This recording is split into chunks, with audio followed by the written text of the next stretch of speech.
New reports are out taking a closer look at Kentucky's teacher pay, but they're telling different stories. Bodie Brooks has an analysis from both sides. I'm all for properly funding our teachers, but I'm making the case that we are doing that. You're a single teacher.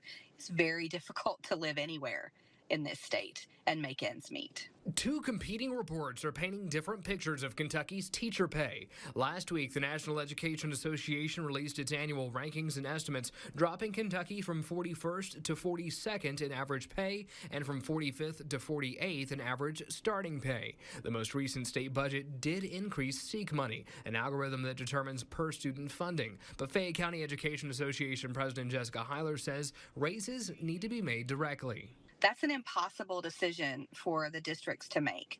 When they have to be providing resources and services to kids, we want that to be first and foremost, absolutely.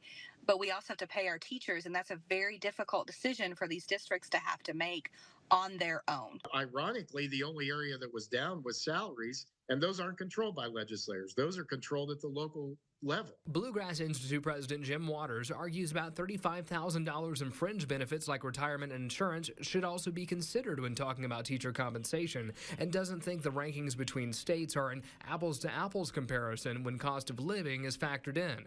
Both organizations argued some data in the others report was misleading.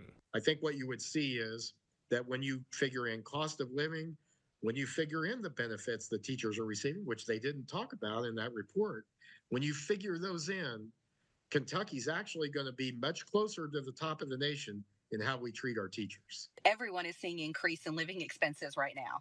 So for us to drop in ranking and for everybody to have a difficult time buying groceries and do everything we're doing right now, I don't see how you can say it's not apples to apples. Waters says he'd support a merit-based approach to teacher pay to improve student performance. Heiler argues that test scores are just a snapshot of a student's day and doesn't give the whole picture. Both reports can be found in this story on our website. Bodie Brooks, Fox 56 News.